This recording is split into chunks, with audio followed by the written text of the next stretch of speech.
and I'll give you a little close-up look. We're going to pull the stud out and we're going to put some bolts on and we're going to fit the part. The nut, the stud, the whole thing's turning, so that's exactly what we want.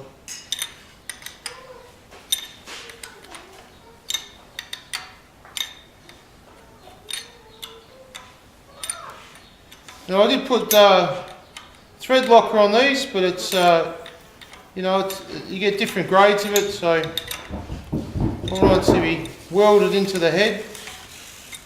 So a little bit of thread locker does the job. And sadly it's got to come all the way out before I can crack those bolts again. If it gets to the point where it's finger tight, then I can just do those two nuts. They're tight but not overly tight. Alright, so that's one. And you should be able to see the second one.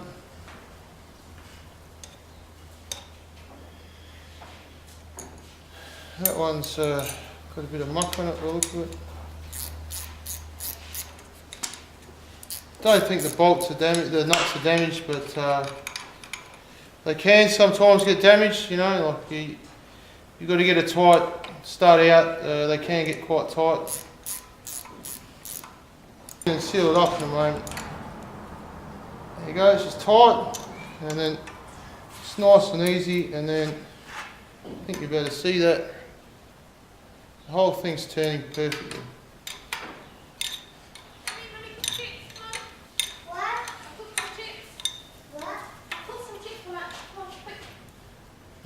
Well, there you go. That's how you get a stud out of a head.